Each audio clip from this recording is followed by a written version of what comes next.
की बात की लिट्टी चोखा फिल्म में काजल राघवानी थी और आपकी जोड़ी और काजल राघवानी की जोड़ी को दर्शकों का बहुत प्यार भी मिलता है, तो फिर इस फिल्म से काजल राघवानी को हटाकर किसी और अभिनेत्री को क्यों लिया जा रहा है?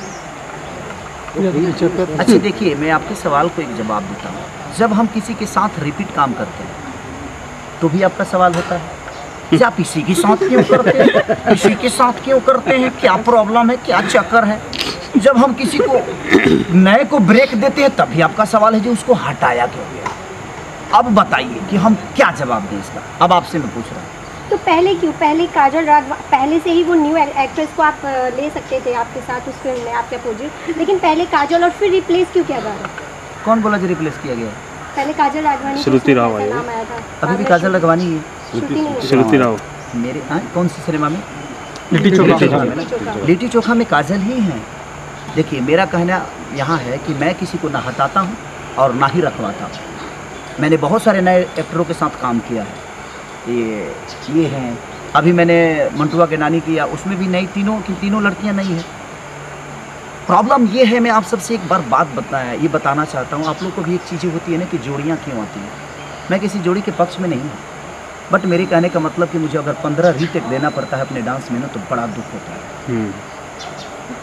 सर, इस लॉकडाउन में अगर कोई अच्छी एक्ट्रेस हमारे साथ अगर एक टेक में हमारा काम कर दे तो हम कोशिश यही करते हैं कि हमारे साथ वही काम करे। इसलिए कि जब गर्मी होती है, पसीना होता है, पंखा नहीं होता पहाड़ों के बीच में, और हमें तुरंत काम करके निकलना होता है, टाइम कम होता है, क्योंकि हमारी भोजपुरी की बजट से लेकर और हमारी रिकवरी दोनों मायने रखती है और सबका ख्याल रखना पड़ता है।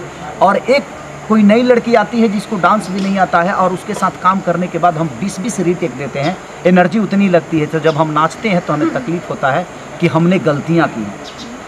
तो एक अच्छी एक्ट्रेस को, जिसको देखिए, मैं सबको बोलता हूं कि आप डांस सीख कर आइए, आप एक्टिंग सीख के आइए और आप अच्छा करिए, हमें कोई दिक्कत नहीं है। अगर आपके अंदर पावर होगा ना तो आपको प्रमोट की ज़रूरत नहीं है।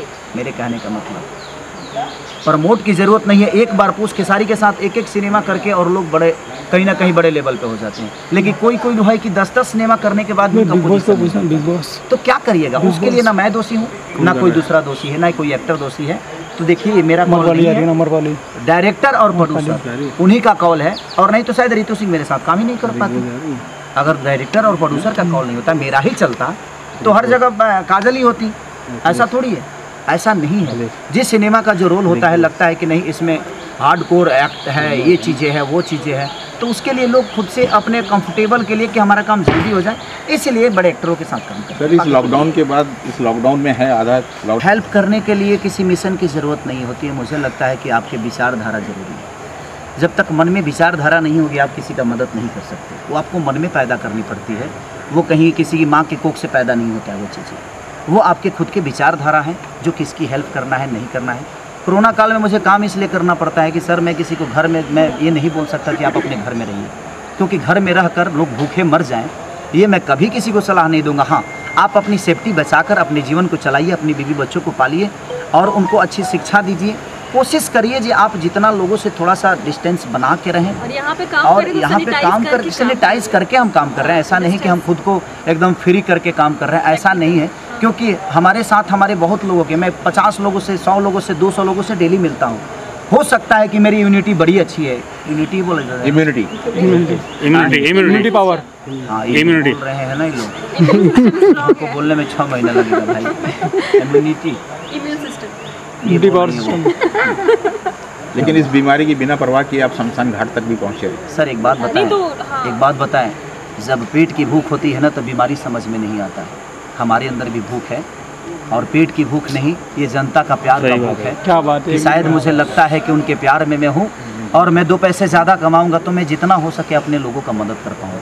तो मेरी कोशिश यही है सर, मेरे मरने और जीने का डिसीजन मैं और कोई बीमारी तो नहीं ले सकता। मुझे लगता है कि मेरी जनता का प्यार और आशीर्वाद और उनके हाथ मेरे माथ पे है, तो शायद इस धरती पे कोई रोग मुझे कुछ नहीं बिगाड़ सकता, और इन्हीं के साथ मैं अपने जीवन को चलाता हूं। क्या सरकार खाली बीमारी पे ध्यान दे रही है, लोगों की रोजगार और लोगों की भूख पे ध्यान नहीं दे रही? सॉरी, आप सरकार की बात न करें, कलाकार की बात करें। आप यहाँ कलाकार के पास है, सरकार के पास नहीं है।